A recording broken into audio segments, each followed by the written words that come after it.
இது நேத்து எடுத்திருந்த வீடியோ. என்னங்கன்னா, அம்மாங்க வீட்டுக்கு போயிருந்தா தட்டக்காயெல்லாம் எடுத்துட்டு இருந்தாங்க. எப்படிங்கன்னா, வாரத்துல 1 நாள் விட்டு 1 நாள் எடுக்கிற மாரி இருக்கும். இப்போ வெள்ளி, சனி மட்டும் இருக்காது. ஞாயிற்றுக்கிழமை எடுக்கிற மாரி அந்த மாரி சொல்லுவாங்க. நல்லா அழகா கொத்து கொத்தா காய்ச்சிருந்துச்சு. ஆனா, இது வந்து சீசன் டைம். அதனால வந்துட்டு நெறைய காய் விடும். ரேட் கம்மியா இருக்கும். இது வந்து அந்த அண்ணாங்கலாம் அந்த காய் எடுக்க வருவாங்க பார்த்தீங்களா, அந்த அண்ணாங்க சொன்னாங்க. அதனால வந்துட்டு அந்த சீசன் இல்லாத டைமா இருக்கும்னா, ஆனா ரேட்டா இருக்கும். அது வந்து காய் கம்மியா வரும். அந்த டைம் போடுங்க அப்படின்னு சொன்னாங்க. ஆனா, அதை மெயின்டெயின் பண்றது கொஞ்சம் சிரமம். அதிகமா புழு விழுது. அந்த புழு இருக்கிறங்காட்டி தான் பாருங்க, என் கையிலேயே பாருங்க நெறைய எறும்பெல்லாம் இருக்கு. பார்த்தா பொறிக்கணும், கடிக்கும். நெறைய விஷயம் இருக்கு. நெறைய கொத்து கொத்தா காய்ச்சிருந்துச்சு. அப்புறம் நானும் கொஞ்ச நேரம் போய் பொறிச்சுட்டு இருந்தேன். பாட்டி திட்டுச்சு. "ஏன் கொஞ்ச நேரத்துக்கு காய் எடுத்து என்ன ஆயிரும்? கொறஞ்சு போயிருமா?" அப்படின்னு கேட்டுச்சு. சரி திட்டு வாங்கிட்டு கொஞ்ச நேரம் பொறிச்சுட்டு இருந்தேன். இதுதான் எங்க பாட்டி. டெரரிஸ்ட் பாட்டி.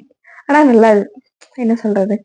சுதந்திரத்துக்கு முன்னாடி பொறந்தவங்க அவங்கலாம் அப்படித்தான் இருப்பாங்கன்னு நான் நெனைக்கிறேன். எல்லாரும் திட்டி திட்டி நெறைய வேலை வாங்கிக்கும். ஆனா என்ன சொல்றது? நல்லா வேலை செஞ்சு இவ்வளோதான் இருக்காங்க. நம்ம அப்படி கொஞ்சம் நேம்பா இருந்த ஆளுங்க. அவ்வளோதான். அப்பல்லாம் என்ன பொண்ணு கேட்கறாங்கன்னா, புள்ள நல்லா வேலை செய்வாளா? தோட்டத்துல நல்லா பாடுபடுவாளா? அப்படி கேட்டு தான் கல்யாணம் பண்ணுவாங்களாமா. அந்த மாரி இருக்கிற ஆளுங்க. திட்டுனா திட்டிட்டு போறாளே! அப்படின்னு விட்டாச்சு. கொஞ்ச நேரம் எடுத்துட்டு இருந்தேன். அப்புறம் என்ன சொல்றது? தண்ணி குடுக்கலன்னு சொல்லி தான் திட்டிட்டு இருந்துச்சு. "ஏன் எனக்கு கொண்டு வந்து தண்ணி குடுக்கல? நான் கொண்டு வந்து குடுத்தத வச்சுக்க மாட்டேன்ருச்சு. வெயில் ரொம்ப அடிக்குது." அப்படின்னு சொல்லி வேண்டான்னுச்சு. ஏன் திரும்பவும் எனக்கே கொண்டு வந்து குடுக்கலங்கிறத எங்க பாட்டிக்கு கோவம் அந்த அன்னைக்கு. அப்புறம் கூட வந்துட்டு இன்னொருத்தரும் எடுத்துட்டு இருந்தாங்க. அதெல்லாம் அவங்க ஏஜுக்கு இருக்கிற ஆளுங்க. அதெல்லாம் அவங்களுக்கு தான் செட் ஆகும். அப்புறம் நான் வந்து அவங்கள மாரி மடி கட்டல. அதனால வந்துட்டு இப்டி கையிலயே எடுத்து சாக்குல போட்டு போட்டு வச்சுட்டு இருந்தேன். என்ன பண்றது? அதுக்கும் திட்டுச்சு. "ஏன் மடி கட்டிட்டு வந்தா உனக்கு என்ன?" அப்படின்னு கேட்டுச்சு. இருந்தாலும் அப்படியே சமாளிச்சுட்டு போயிட்டேன். அப்படியே தலைய சொரிஞ்சுட்டு அதுவும் பயங்கரமா வேக்குது.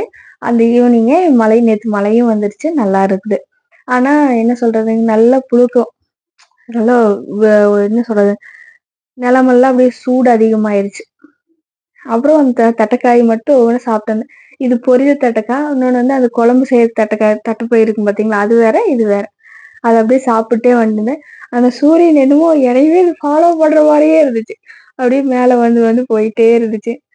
இவ்ளோ வெயில் சாமி! இந்த மே மாசம் வந்தா என்னான்னு தெரியல. மே மாசத்துல மழை வந்துட்டா இன்னும் நல்லா இருக்கும். அந்த சூரியன் பாருங்க. என்னைய சுத்தி சுத்தி வர மாரியே இருந்துச்சு. அத அப்படியே வீடியோ எடுத்துட்டு வந்துட்டு இருந்தேன். உங்க ஊர்ல தட்டைக்காய்க்கு நீங்க என்ன சொல்லுவீங்கன்னு சொல்லுங்க.